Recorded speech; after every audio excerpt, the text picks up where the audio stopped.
নমস্কার, আমি উষারঞ্জন, অ্যাস্ট্রো বাস্তু কনসালট্যান্ট। এলাম আপনাদের সঙ্গে একটি নতুন বিষয়ে আলোচনা করার জন্য।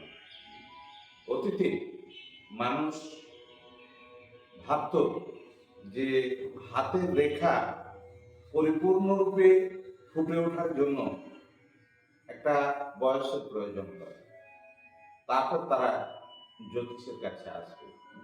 ইতিমধ্যে তার পড়াশোনা হয়ে যেত, তার জীবনের গতি প্রকৃতি কোন দিকে যাবে সেটা নিয়ে আর ভাববার অবকাশ ততখানি থাকতো না। কিন্তু এই জ্যোতিষ বিজ্ঞানে আজ এত উন্নতি ঘটেছে, এর সূত্রপাত কিন্তু এই হাতের রেখা ফুটে ওঠার জন্য অপেক্ষা করার জন্য নয়। এখন জ্যোতিষের কাছে যেতে হয় প্ল্যানিং এর জন্য। কারণ আমরা একটা জিনিস জানি, অতীতকাল থেকে নদীগুলো বয়ে যেত তার স্বাভাবিক গতিতে, কিন্তু পরবর্তীকালে যখন পরিকল্পনা কমিশন হলো এবং আধুনিক প্রযুক্তির বিকাশ হলো, তখন নদীগুলোর স্রোতকে নিয়ন্ত্রণ করে তার বিধ্বংসী ক্ষমতাকে কাজে লাগিয়ে সম্পদ উৎপাদন, বন্যা নিয়ন্ত্রণ এবং বহুমুখ কাজে তার ব্যবহার করা হলো। এর নাম পরিকল্পনা। মানুষের জীবনকে নদীর সঙ্গে তুলনা করা হয়। মানুষের এই জীবন নদীকে সুপরিকল্পিতভাবে পরিচালিত করতে হয়, তার জন্য প্রয়োজন হয় জীবনের একটা প্ল্যান।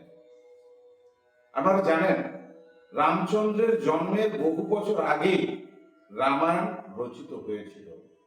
মানুষের জন্মের আগে থেকেও তার ভবিতব্য রচিত হয়ে যায়।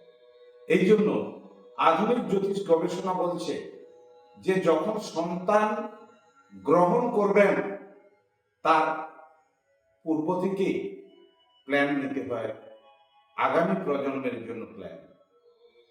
ফলে এই হাতের রেখা ফুটে ওঠার জন্য জ্যোতিষের কাছে তারপর যাব, ততক্ষণে বয়স অনেক পেরিয়ে যাবে, অনেকখানি দেরি হয়ে যাবে, অনেক পথ পেরিয়ে চলে আসবে।